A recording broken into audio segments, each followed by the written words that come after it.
So the water's run down the concrete from the back door, and so what I decided to do, and no, the kids still haven't picked up their toys, so I have run over a couple of them. It is what it is. You gotta learn the hard way sometimes. So the council built the road up higher than our property.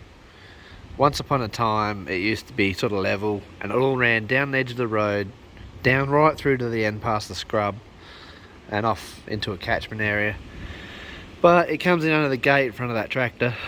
There's a gate there I don't use, and it comes in under this one and various other points, comes across, comes down here, and yeah, doesn't help there's a couple of wheel marks in here, but you know, I directed some of it onto the concrete, runs around the corner of the concrete, pulls in the front of the workshop here, runs down there and whatever. So yeah, thought just get a little excavator, make a little bit of a moat, and that little bit of a wall there will deflect it, and some of it will follow it. There's an open area there. There's another one at the corner there behind the slippery dip, and here, and you know, like I'm obviously going to drive over this, but it just needs to be lowered and deflected away. If it comes across here and goes to the corner, it'll be fine, but it's always, in the time we've had the house,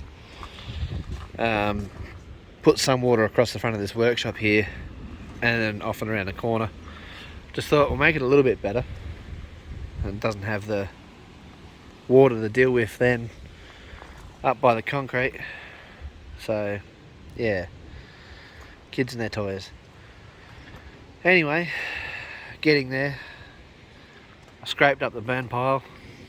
Now it's got to get the tip trailer and tip it on and take it to the dump. And then what else have I done? I moved that pile of 20mm from there to there, and that's all going to go down the side of that shed. The rain's washing the aggregate away from the concrete, so I'm not sure how I'm going to do that yet.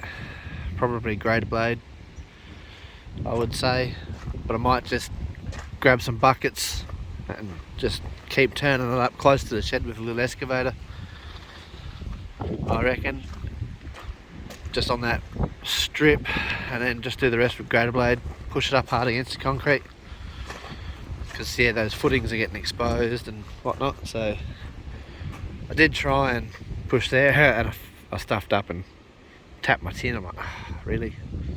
Anyway, shit happens. Wood machine's back in its rightful spot with some tyres on it that shouldn't go flat. That's a cut up Mazda B2000 rim that I had for a spare on my ute to go underneath, which is a pretty dodgy rim. The centre was cut out and it doesn't look real pretty, but I just thought you leave it underneath, and they always packed with straw and shit and go rusty, so that was a sacrificial rim. And then there's another D21 stocky there. The trouble was the 16-inch wheels that were on here would keep going flat, and that one was the main one, and then it's just too hard to get in there to pump it up. That tyre's actually got a tube in it, and being my spare for the last couple of years has never gone flat, so I periodically move this to do other stuff anyway. Now it's just a dunger that I just belted on, left them down to about 10 or 15 pounds, so it's got a bit of bounce. My tarp's already coming off since I brought it over here. Oh, it doesn't matter, I'll fix it later. Maybe put a piece of wood on top of it, help hold it down. It's just to deflect the water out of everything. I mean, it sat out in the weather for 30 years and it fired straight up with no water in the tank or anything, so yeah, can't complain. Fixed all this because I think I explained in another video. You can see it's been caught on there. I caught one of these with the wheelbarrow about here, and it pulled the front of the wheelbarrow in, and then one of these caught this.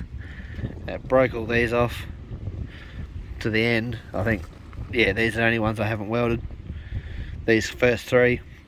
It broke this off, And yeah, so it's back on there now, and it's fairly strong again.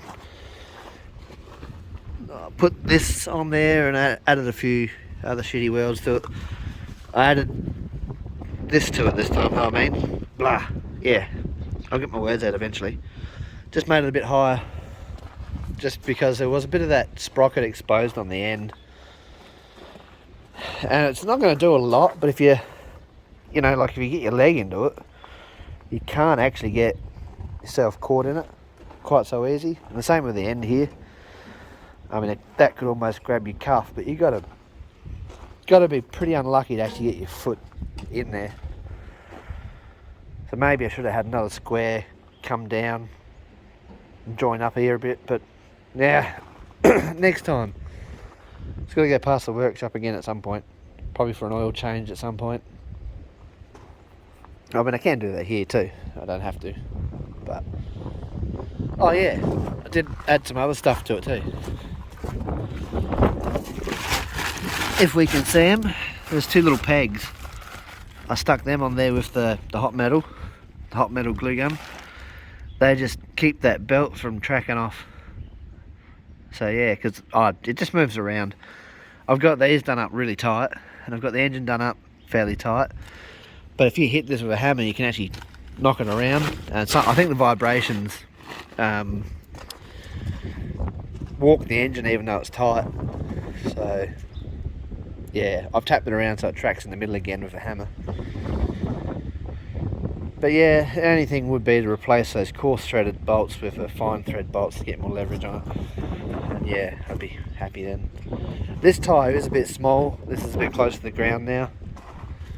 When it's wound up, when it's wound down, it actually brings this back up again, but I can't wind it also any lower than what it is because I keep hitting the concrete. So either I've got to come further away from the concrete, or I've got to do something different with the winch, or unwind the winch and, you know, lower it down with the excavator or something. I can always wind it back up. I usually just run a ratchet strap from there to that shaft there, spin it around a few times and pull it over, and then with the engine running you can stall the engine out, like it'll wind up and wind the whole thing up, and it'll stall out and stay there, and then you can wind the cable back up and it's pretty good. But I'm thinking I'm going to have to change it, do something different, just a pulley from end to end and just a ratchet down here somewhere perhaps, just to make it a bit easier. But yeah, because it'd be nice to sit that back on the concrete. I used to sit this A-frame here, and that would bring it all down to here sort of thing, you know, like obviously the end's further out then, and yeah, it makes you pile in there further away. But we'll work on that for now. And the other thing, that at that height it doesn't want to drive the bigger pieces up, they just want to roll back all the time and crash into the end. So the other thing I was thinking about is making a bit bigger lip here, making something stand out to here. I'm not sure yet, who cares, we'll just run with it, see what happens. Anyway, give it a shot. After I put half dozen trailer loads through it, we'll see what I come up with. And yeah, permanent brick, I should be able to drive over that, drive real close to the wall with the ute, or back into it, and know roughly where to stop now. Just leave the bricks there and sort of try not to knock them around with tyres as they go in and out. So yeah, that's what's happening.